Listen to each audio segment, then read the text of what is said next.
echoes across millennia, populism then and now.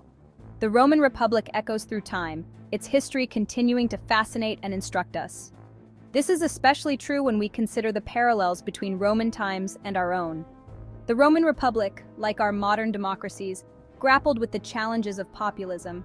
Understanding this ancient struggle can offer us valuable insights into the dynamics of our own time.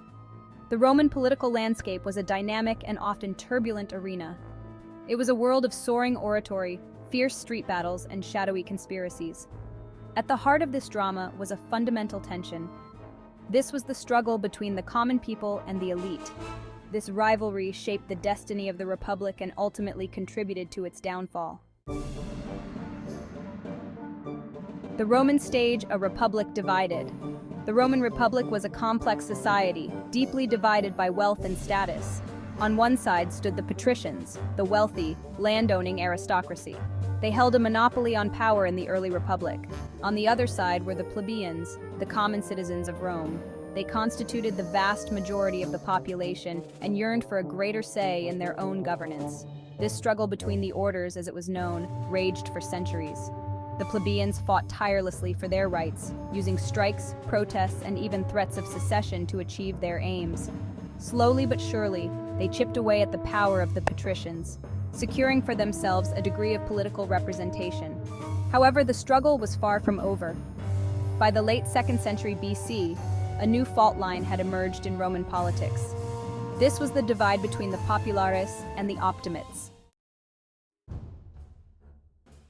The populares, champions of the people. The populares were not a monolithic group.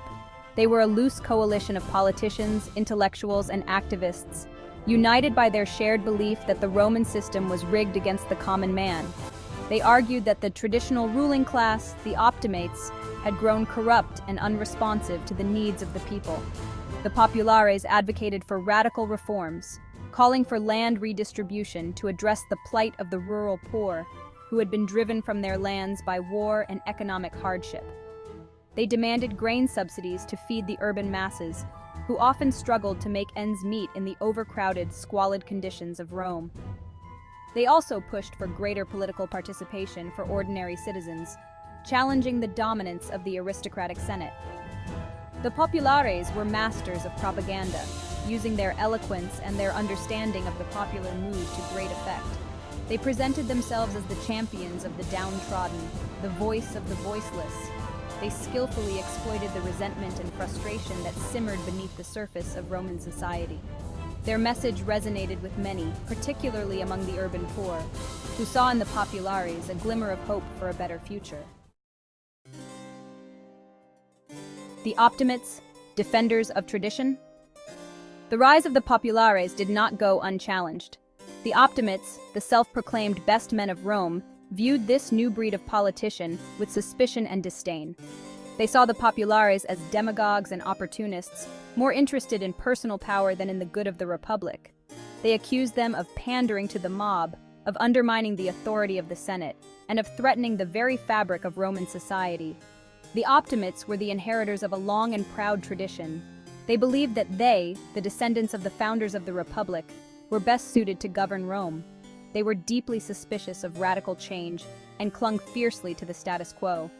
They argued that the system, though imperfect, had served Rome well for centuries. They pointed to the Republic's military victories, its territorial expansion, and its relative stability as evidence of their sound leadership. The optimates were not averse to all forms of change. They recognized the need for reform in certain areas.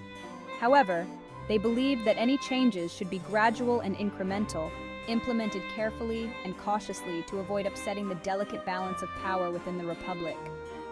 They feared that the sweeping reforms proposed by the populares would lead to chaos and anarchy, ultimately destroying the very Republic they claimed to champion.